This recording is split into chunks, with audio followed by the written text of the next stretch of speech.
সাইয়্যিদুনা আইয়ুব আলাইহিস সালাম কোরআনে বর্ণিত ২৫ জন নবীর মধ্য থেকে অন্যতম একজন নবী। ইবনু কাসিরের বর্ণনা অনুযায়ী সৈয়দনা ইসহাক আলাইহিস সালামের ২ জন যমজ পুত্র ছিল। একজন হচ্ছেন ইয়াকুব আলাইহিস সালাম, আরেকজন হচ্ছেন ঈস। সৈয়দনা আইয়ুব আলাইহিস সালাম এই ঈসের বংশধর। তিনি ছিলেন ইসহাক আলাইহিস সালামের ছেলে ঈসের নাতির ছেলে বা প্রপৌত্র। ফিলিস্তিনের দক্ষিণ সীমান্তের হুরান এলাকায় সৈয়দনা আইয়ুব আলাইহিস সালামের জন্ম। সৈয়দনা আইয়ুব আলাইহিস সালামের দাওয়াতি অভিযাত্রা বা উনি কোন উম্মতের কাছে প্রেরিত হয়েছেন তাদের বর্ণনা, তারা কি অ্যাকসেপ্ট করেছিল নাকি বিরোধিতা করেছিল, বা তাদের উপর কোনো শাস্তি এসেছিল কিনা, কোনো মুআজিজা, এর কোনো কিছুই কোরআনে কিন্তু বর্ণিত হয়নি। কোরআনে যে বর্ণনাটি এসেছে কেবলমাত্র ২টি সূরায় সৈয়দনা আইয়ুব আলাইহিস সালামের ব্যাপারে আমরা জানতে পারি, যেখানে আল্লাহ তাআলা বলেছেন যে আইয়ুব আলাইহিস সালামকে আল্লাহ তাআলা কঠিন পরীক্ষায় ফেলেছিলেন। সিভিয়ার স্কিন ডিজিজ হয়েছিল, ওনার এমন এক ধরনের চর্মরোগ হয়েছিল বা দেহে এমন ধরনের পচনশীল একটা রোগ হয়েছিল, দেহে পচন ধরে গিয়েছিল, ফলে ওনার আশেপাশের লোকজন ওনাকে ছেড়ে অনেক দূরে চলে গিয়েছিল। উনি স্বাস্থ্যগতভাবে অনেক বেশি কষ্ট পেয়েছিলেন এই অসুস্থতায়, এই রোগে। কেউ কেউ এটাকে কুষ্ঠরোগ বলেছেন, কেউ এটাকে চর্মরোগ বলেছেন। এটা দিয়ে আল্লাহ তাআলা সাইয়েদনা আইয়ুব আলাইহিস সালামকে দীর্ঘদিন তিনি পরীক্ষা নিয়েছিলেন। পাশাপাশি ওনার অনেক সম্পদ ছিল, এই সম্পদগুলো ধ্বংস হয়ে গিয়েছিল, ওনার ছেলেমেয়েরা ইন্তেকাল করেছিল। এরকম একটি ভয়ঙ্করতম পরীক্ষার মধ্য দিয়ে তিনি জীবন কাটিয়েছেন এবং ধৈর্যের পরাকাষ্ঠা দেখিয়ে আল্লাহ তাআলার কাছে সম্মানিত হয়েছিলেন। তিনি এতটাই ধৈর্যের উৎকৃষ্ট নমুনা স্থাপন করতে পেরেছিলেন যে আল্লাহ তাআলা ওনাকে সবের বলে আখ্যা দিয়েছেন, অর্থাৎ ধৈর্যশীল এবং নে'মাল আবদ বা অতি উত্তম বান্দা, সুন্দর বান্দা বলে সূরা সদে আল্লাহ তাআলা উল্লেখ করেছিলেন। আমরা যদি সরাসরি কালামুল্লাহ মাজিদের দিকে তাকাই তাহলে দেখব যে সূরাতুল আম্বিয়া এবং সূরাতুস সদ এই ২টি আয়াতে আল্লাহ তাআলা আইয়ুব আলাইহিস সালামের ব্যাপারে আলোচনা করেছেন। সূরাতুল আম্বিয়াতে আল্লাহ তাআলা বলছেন, ওয়া আইয়ুবা ইয নাদা রাব্বাহু আন্নী মাসসানিয়াদ দুররু ওয়া আনতা আরহামুর রাহিমিন। অর্থাৎ হে নবী, স্মরণ করুন আমার প্রিয় বান্দা আইয়ুব আলাইহিস সালামের কথা, যখন তিনি তার রবকে ডেকেছিলেন, মানে আল্লাহ তাআলাকে ডেকে আইয়ুব আলাইহিস সালাম বলেছিলেন যে আন্নী মাসসানিয়াদ দুররু, হে আল্লাহ, আমাকে রোগ পেয়ে বসেছে, কষ্ট পেয়ে বসেছে, আমি রোগাক্রান্ত, আমি জরাগ্রস্ত, আমি রোগাগ্রস্ত। ওয়া আনতা আরহামুর রাহিমিন, আল্লাহ আপনি তো মেহেরবান, আপনি তো দয়াময়, আপনি সব দয়াময়ের চাইতে বড় দয়াময়।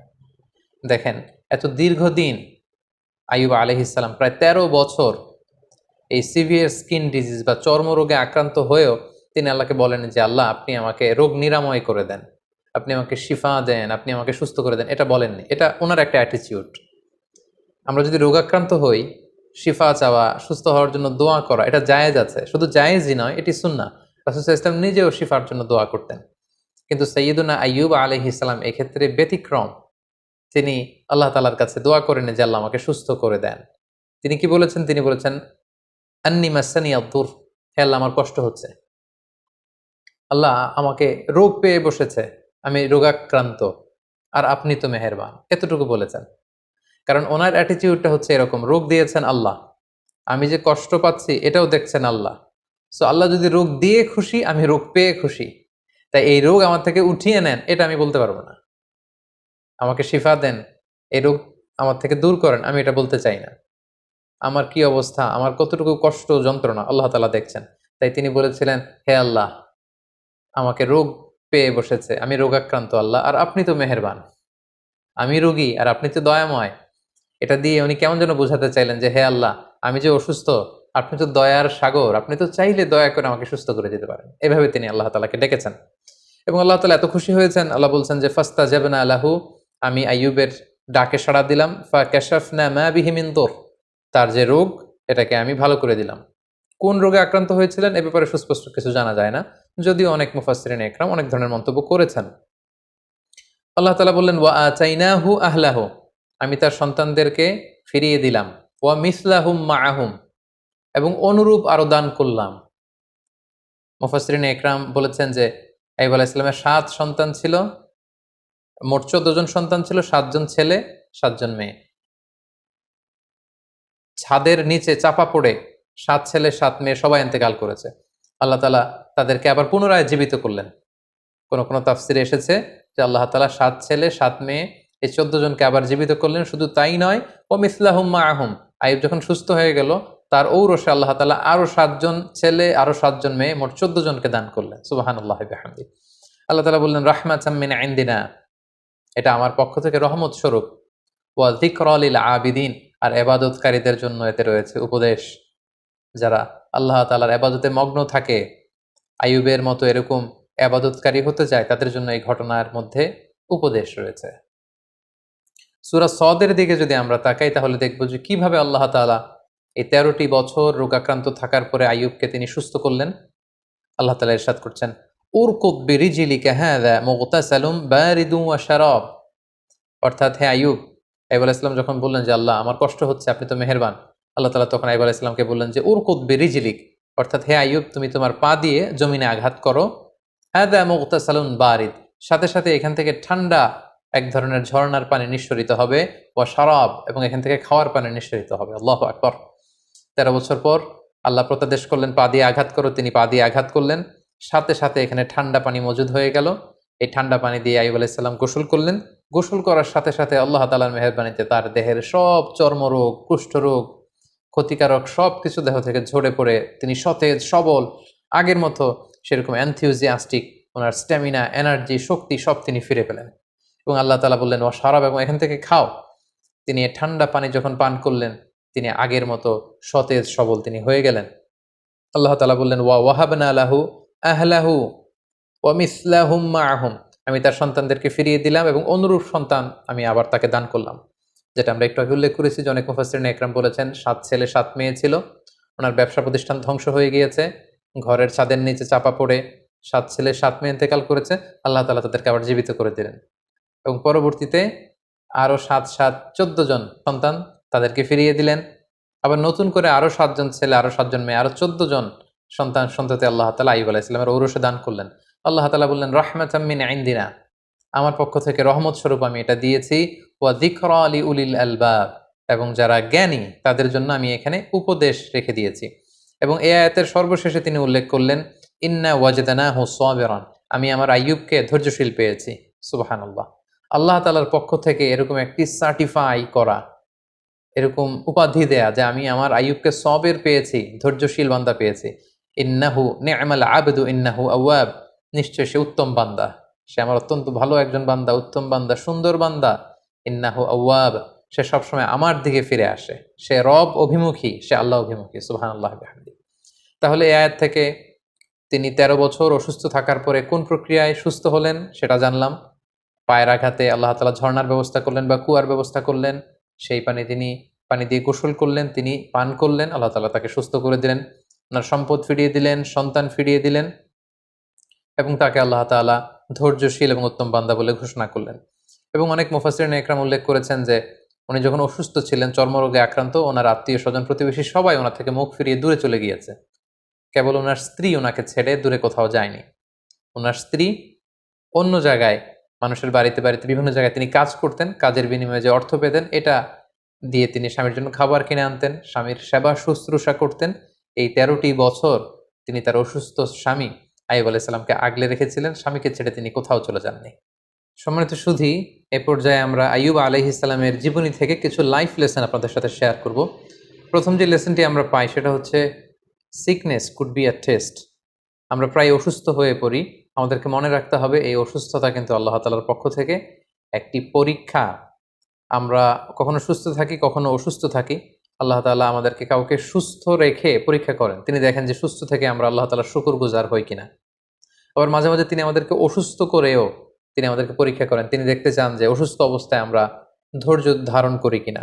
তো আমাদের পুরো জীবন প্রক্রিয়াটাই কিন্তু একটা পরীক্ষার মধ্য দিয়ে যাচ্ছে।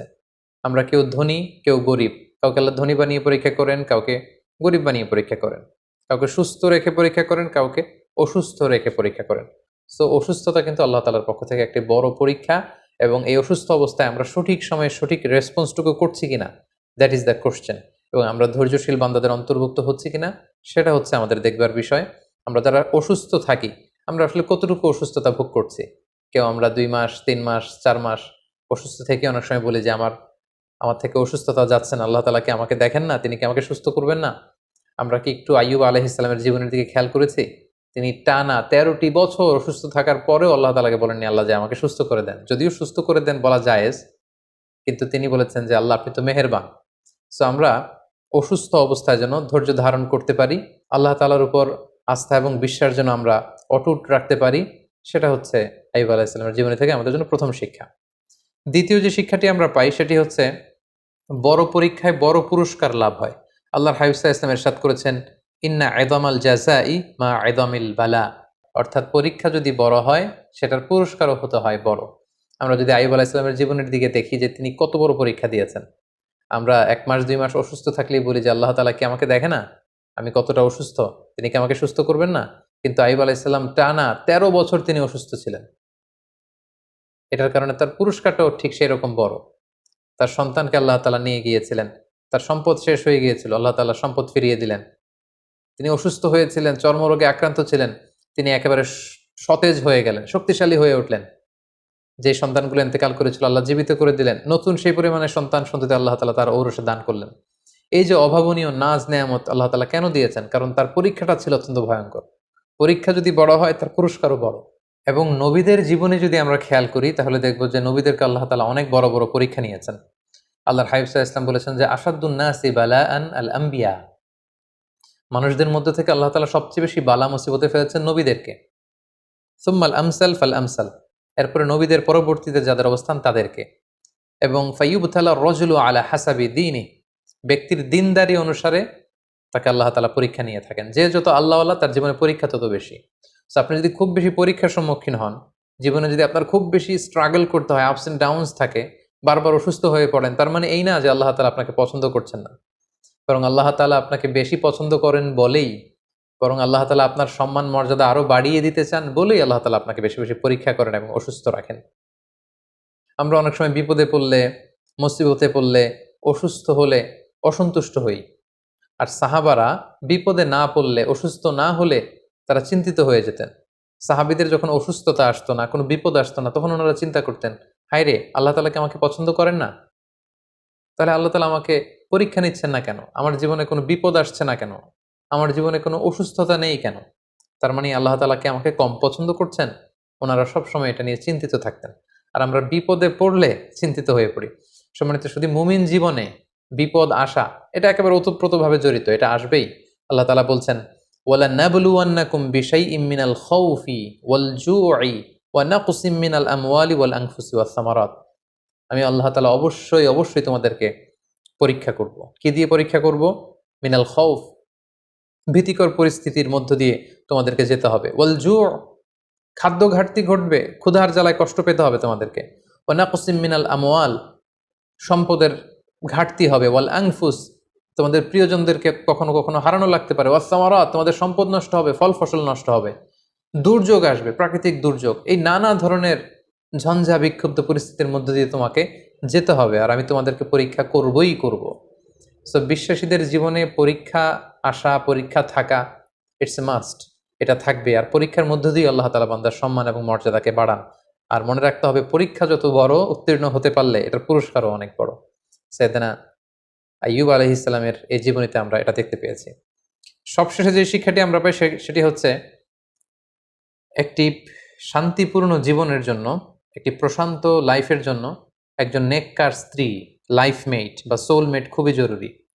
যে যিনি সবসময় স্বামীকে সাপোর্ট করবেন, স্বামীর সেবা সহযোগিতায় নিজেকে বিলিয়ে দেবেন।